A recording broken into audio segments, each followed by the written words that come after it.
The precise phrasing he employed during my interview remains etched in my memory. "You'd merely serve as a stand-in while Claire takes her maternity leave," he declared with such nonchalance, as though I were absent from the room, as if I weren't a human being harboring aspirations, expertise, and credentials more extensive than most individuals double my years. Yet I desperately required employment. Half a year prior, I had co-established a flourishing AI venture. We possessed genuine momentum, early backers, even media attention. Then suddenly, my business partner, simultaneously my romantic companion of 3 years, drained our shared corporate account and vanished without trace. In an instant, everything evaporated: my enterprise, my finances, my dignity. When Blue Sky Media extended a temporary role within their operations division, I suppressed whatever remained of my self-respect and accepted. From the inaugural day, however, Mark, the operations director, ensured I never forgot my supposed insignificance. He presented me to colleagues as the temp covering for Claire, never once referencing my actual position. I wasn't an operations associate or even an aide. I was the stand-in. The sting cut deep, not from expecting preferential treatment. I hadn't, but because I labored intensely.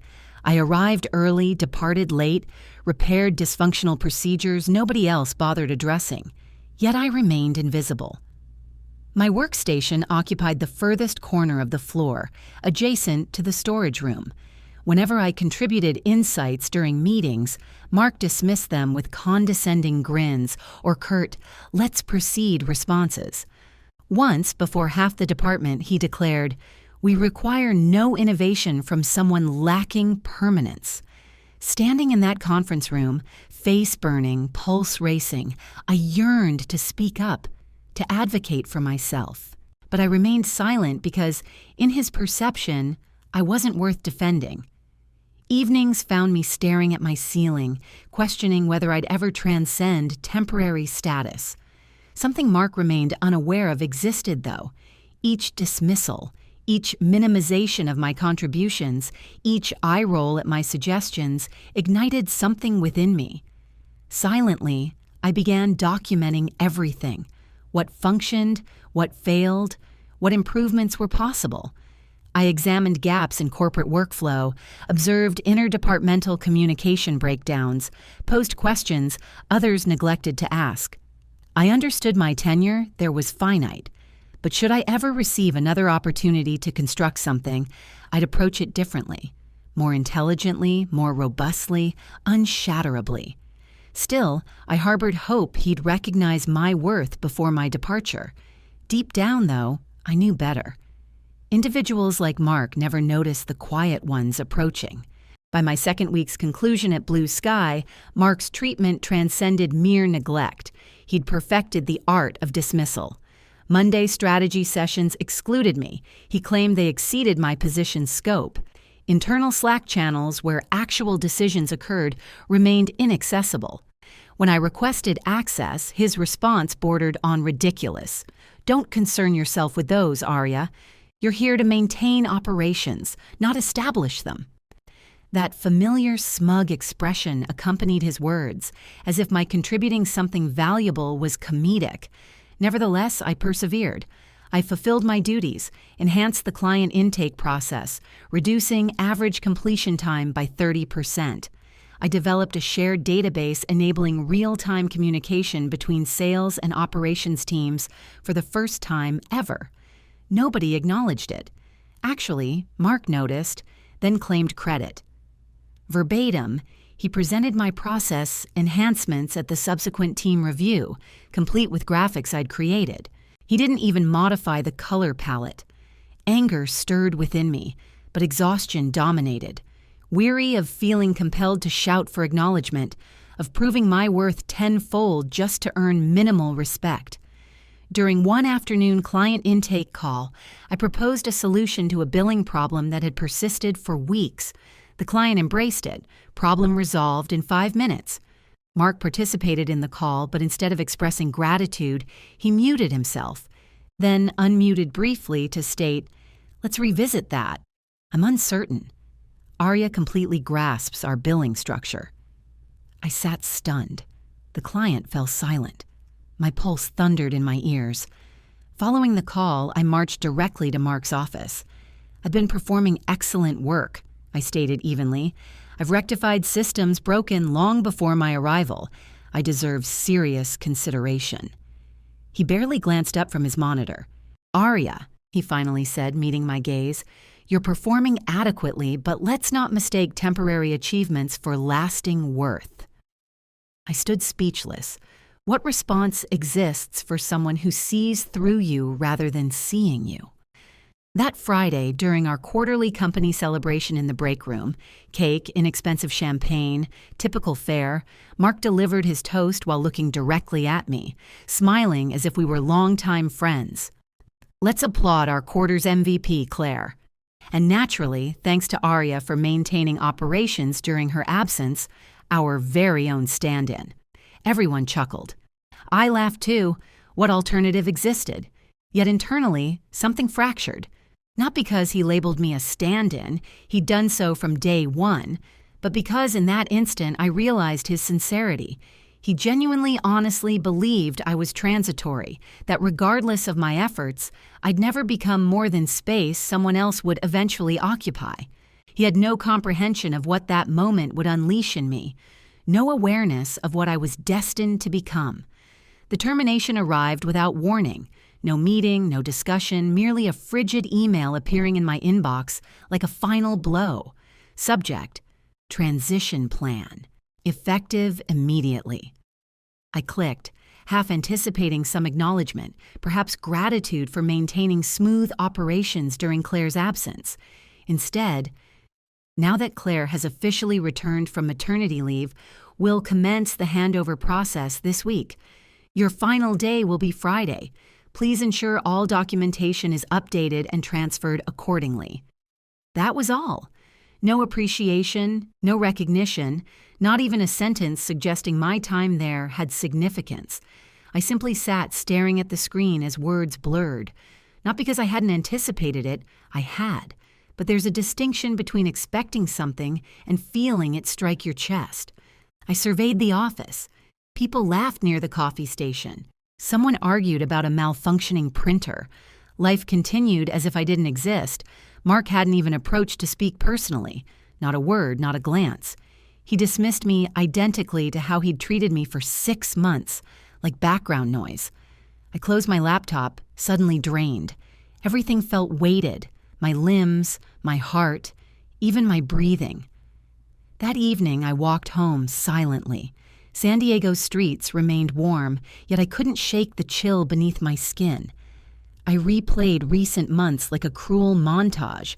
Systems I'd rebuilt, late nights I'd worked, clients I'd rescued, and how none of it had ever sufficed to alter his perception of me. I had been temporary, not due to lacking skill, not from failure, but because he'd decided I didn't belong. At home, I didn't illuminate the lights. I simply collapsed onto the couch, still in work attire, and gazed into darkness. My phone remained silent. No messages, no farewell texts. I wasn't even worth goodbye. By morning's arrival, I hadn't slept, but I'd reached a decision. Friday was meant to be my final day. I arrived early before the building was unlocked and occupied my desk one last time. Claire had returned, smiling, gracious, oblivious to the politics that had unfolded behind her. She thanked me for the seamless transition and expressed how impressed she was by the organization of everything. I nodded politely, knowing she assumed Mark had supervised it all. I didn't bother with corrections. It wasn't her fault. Mark never came to bid farewell, not even a hallway nod, just silence. At 4:52 p.m., I deposited my badge and laptop at the front desk. No celebration, no email announcement, not even a card signature. 6 months of labor vanished in under 6 seconds. As I stepped outside, wind nearly tore the folder from my grasp. The sole item I'd taken: notes, flow charts, ignored proposal drafts. Rain began during my walk home, heavy downpour. I lacked an umbrella. I didn't care. Indeed, upon reaching my apartment, I was thoroughly soaked. I dropped the folder on the floor, peeled off wet clothing, and stood before the mirror. I appeared hollow, like someone who'd been erased. That's when realization struck. This transcended Mark. This represented every instance I'd been told I was insufficient. Every time I'd been overlooked, underestimated, pushed aside while someone else received credit for my work. This was about a world that devoured quiet, capable women and expelled them as invisible. I was no longer sad. I was enraged. Not the fury that makes you scream, the kind that simmers, that strategizes. I wrapped myself in a blanket, opened my laptop, and began typing. Not a resignation letter, not a complaint, a blueprint. I cataloged every broken system I'd repaired, every misstep I'd witnessed Mark make, every missed opportunity due to ego, every strategy I could have implemented had I been permitted to lead. Then I opened a new document and wrote 3 words: build from ashes. Because that's precisely where I found myself. Rock bottom, but finally liberated. 3 days later, I contacted Naomi, my former college roommate. She'd been developing machine learning models for media automation, and we'd always discussed starting something together someday. I told her, someday was now. We met at a small cafe. She brought her laptop. I brought my fire. For the first time in months, I felt like myself again. Not someone's backup plan, not a stand-in, a founder, a force. She looked at me and asked, "Are you ready to build again?" Without hesitation, I replied, "I've never been more prepared." Because when you've been erased, the only remaining option is rewriting the story, this time with your name in bold. We commenced operations in Naomi's garage. No backers, no sophisticated equipment, just 2 laptops, a whiteboard, and shared conviction that we could construct something superior to anything we'd previously worked for. We christened it NovaSync, a platform capable of streamlining media operations through intelligent workflows and automation. It would embody everything Blue Sky never was: efficient, intuitive, and progressive. A system where talent wouldn't be disregarded simply because it lacked the proper credentials. I invested everything I possessed: my time, my savings, my rage. Every instance Mark had diminished me became fuel. Every stand-in jab transformed into another code line, another perfected feature. Yet this wasn't merely vengeance. It was mission-driven. We weren't simply creating a product. We were establishing a new operational method, one that empowered small and mid-sized media companies to compete with giants, one that didn't depend on obsolete systems or executive egos. We maintained 16-hour schedules. Naomi programmed through nights while I developed our operational framework, drafted market entry strategies, and cold contacted potential pilot clients. Initially, no responses came. Then one arrived. A boutique production agency in Portland agreed to test our beta version. They struggled with content distribution bottlenecks, and within 2 weeks of implementing NovaSync, their turnaround improved by 42%. Word began spreading. 2 additional clients enrolled, then 5. A small angel investor discovered us through a LinkedIn post and requested a presentation. I entered that meeting without slides, just results. He offered $250,000 in seed capital. I didn't weep or celebrate. I sat in the parking lot afterward, clutching the steering wheel, allowing silence to envelop me. Because for the first time in what seemed like years, someone perceived me not as a stand-in, but as the architect. Several weeks later, our first genuine office opened, a small shared space downtown with terrible lighting and creaking chairs. But it belonged to us. I mounted a single frame on the wall behind my desk. The words, "You were mistaken." It no longer concerned Mark. It addressed every system, every person, every voice that had declared I wasn't permanent, that I was temporary, forgettable. And now I was constructing something unforgettable. One day, an email appeared in my inbox with a subject line that stopped me cold. Urgent acquisition inquiry, Blue Sky Media. They were hemorrhaging funds. Staff had begun departing in waves. Leadership was panicking. Someone on their board had learned of Nova. They wanted discussions. We didn't need to purchase them. We'd grown far beyond that. But the concept of owning the place where I'd once been invisible, I couldn't dismiss it. We arranged a meeting. I didn't sign emails with my complete name. I wanted to enter that room without them recognizing my identity. Not yet, because this time I wasn't there requesting a seat at the table. I was there to purchase the entire damn table. The day we finalized the deal, I felt no triumph, just calm, detached, almost like observing someone else step into a story I'd once inhabited but no longer belonged to. Blue Sky Media's acquisition wasn't a business maneuver. It was a full-circle moment. The company that once expelled me like an unwanted temp was now a balance sheet line item. But I didn't do it to prove a point. I did it because we were expanding rapidly and they possessed infrastructure we could utilize. Simple as that. Still, when the ink dried, I asked our HR director to quietly begin reviewing internal talent. We had decisions to make: who to retain, who to release, and who perhaps deserved a second opportunity. That's when she forwarded me the resume. Mark Deo, former operations head at Blue Sky Media, seeking new opportunities in systems optimization and team management, experienced in restructuring workflows and leading change through decisive action. I nearly laughed.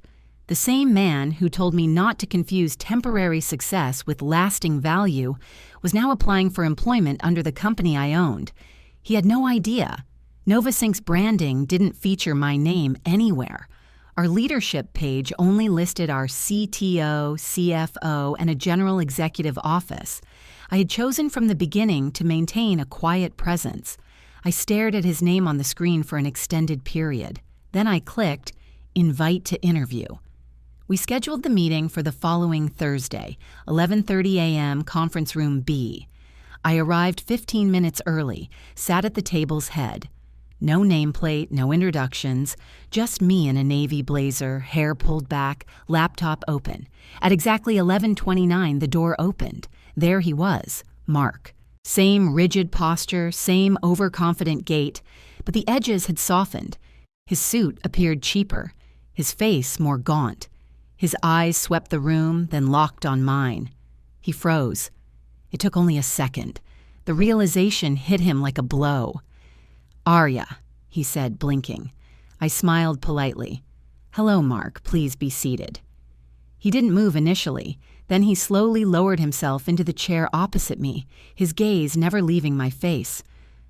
What are you doing here?" "I work here," I said simply. "I'm part of the hiring committee." He swallowed hard. I didn't know you were at NovaSync." "That makes sense," I said. "I wasn't listed on the org chart." "You remember," he let out a dry laugh, attempting to regain control. "Well, this is unexpected." I said nothing. He shifted in his seat. "Look, I know we didn't always see eye to eye back at Blue Sky, but I've grown considerably since then. I've learned from my mistakes." I nodded, letting the silence extend. It was remarkable how uncomfortable people became when you didn't fill the space for them. "I'm pleased to hear that," I finally said. "Growth is important." He nodded eagerly, mistaking my composure for interest. "I've been following NovaSync for a while, actually," he continued. "Incredible platform. I'd love to contribute, especially in operations. I know where the pitfalls are. I've lived through them." I leaned back in my chair. "You certainly have." He shifted again, clearing his throat. "If I'm being honest, Arya, I regret how things went between us. I misjudged you." I tilted my head. "You didn't misjudge me, Mark. You didn't judge me at all. You dismissed me. There's a difference." The color drained from his face. I closed my laptop gently. "We've concluded the interview," I said. "What?" He blinked. "Wait, but we just started." "There's no need to go further. Your experience speaks for itself." I stood. He remained seated, stunned. "Was this about revenge?" he asked, a flicker of anger creeping into his voice. I paused at the door, turned to face him one last time. "No," I said. "This was about closure." and then I walked out. In the hallway, our HR director was waiting. "He didn't take it well," she whispered. "They'll be fine," I replied. "He's always believed in moving forward, right?" She stifled a laugh. Back in my office, I sat down and stared out the window. The city buzzed below, clueless to the fact that just 10 minutes ago I'd faced the man who once erased me. And I didn't have to raise my voice. I didn't have to humiliate him. All I had to do was exist in the room, because sometimes the best revenge isn't rage, it's presence. Mark's downfall didn't occur all at once. It came slowly, quietly, like a house settling into its own decay. A week after the interview, someone posted on LinkedIn about a legendary full-circle moment, how a former temp had become the CEO who rejected the very man who once dismissed her. No names were mentioned, but the story had teeth. It spread through likes, reposts, whispers. People connected the dots. Mark's phone stopped ringing. He'd applied to 3 other companies that week. No callbacks. A former colleague from Blue Sky, someone I'd barely spoken to, DM'd me with a screenshot. Mark reaching out asking for a referral. She left him on read. "Guess people finally see him for who he is," she wrote. "About time." I didn't respond. A month later, I heard he'd taken a short-term consulting gig for a startup barely out of beta. Rumor was he walked in like he owned the place, tried to assert control over a team half his age who didn't care about his past titles. He lasted 3 weeks. They asked him not to come back after he called one of the junior engineers emotional during a sprint meeting. No press release, no public fallout, just silence. He started appearing in comment sections, liking every post from his former network, trying to stay visible. The likes weren't returned. He wasn't fired. He was forgotten. Meanwhile, NovaSync grew faster than we could have imagined. Our client base doubled in 3 months. I gave interviews, spoke at events, was invited to panels where people actually listened. Not because I demanded attention, but because I had something to say. People didn't introduce me as CEO Arya. They introduced me as the woman who redefined how media operations run. And still, I never mentioned him. Not once. Not when I was asked about my journey. Not when people hinted they'd heard rumors. I let the story live without needing to feed it, because truthfully, he didn't matter anymore. One afternoon, I passed by Blue Sky's old office building on my way to a meeting.